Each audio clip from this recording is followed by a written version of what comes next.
Calcium ہمارے جسم کے لیے سب سے زیادہ ضروری ہے۔ تقریباً 99% کیلشیم ہماری ہڈیوں میں اور دانتوں میں پائی جاتی ہے، باقی بلڈ سیلز، مسلز اور ٹیشوز میں موجود ہوتا ہے۔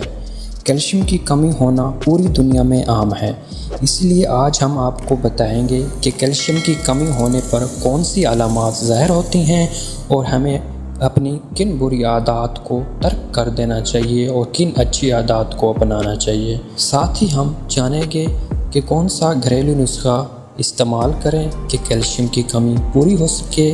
یہ جاننے سے پہلے اگر آپ ہمارے چینل پر فرسٹ ٹائم ہیں تو چینل کو سبسکرائب کر دیں۔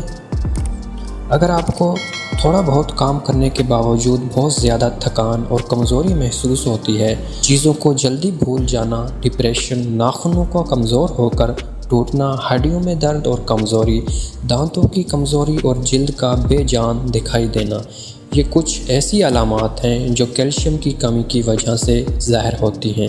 کیا آپ جانتے ہیں کہ کیلشیم کی کمی کی وجہ سے ہڈیوں کی خطرناک بیماریاں ہو سکتی ہیں؟ جن لوگوں کو بھی کیلشیم کی کمی کا سامنا ہے وہ کولڈ ڈرنکس اور سوڈا کم سے کم پئیں۔ اس کا استعمال بالکل ترک کر دیں، اس سے جسم میں کیلشیم کو جذب کرنے کی صلاحیت کم ہو جاتی ہے۔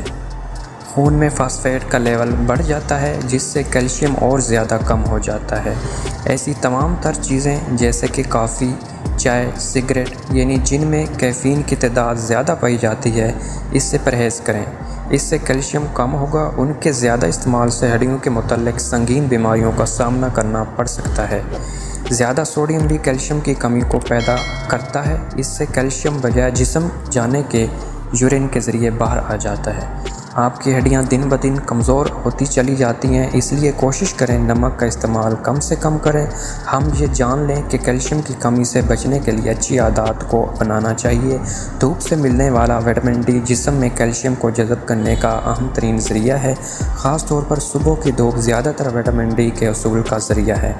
میگنیشیم بھی ایک اور بہت اچھا ذریعہ ہے جو کیلشیم کو جذب کرنے کی صلاحیت کو بڑھا دیتا ہے، اس لیے پالک، بادام وغیرہ سے میگنیشیم کی بھرپور مقدار حاصل کر لیں۔ کیلشیم کی کمی کو تیزی سے ختم کرنے کے لیے کون سی آسان، اثردار گھریلو ریمیڈی ہے، یہ آپ کو بتاتے ہیں۔ آپ کو سفید تل، بادام اور دودھ کی ضرورت پڑے گی۔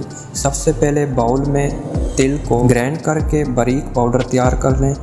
آپ اس پاؤڈر کو بنا کر اسٹور بھی کر سکتے ہیں۔ اس کے بعد 5 سے 6 بادام کو گلاس میں بھگو کر رکھ دیں۔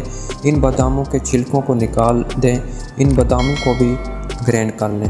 1 گلاس دودھ میں ان بھیگے ہوئے بادام کا پاؤڈر شامل کر کے 1 چمچ سفید تیلوں کا چمچ اس میں ڈال کر استعمال کریں۔ انشاءاللہ آپ کو افاقہ ہوگا۔ امید کرتے ہیں کہ آپ کو ہماری یہ ویڈیو اچھی لگی ہوگی، تو ویڈیو کو لائک کر دیں۔ چینل پر فرسٹ ٹائم ہے تو چینل کو سبسکرائب کر دیں۔ شکریہ، اللہ حافظ۔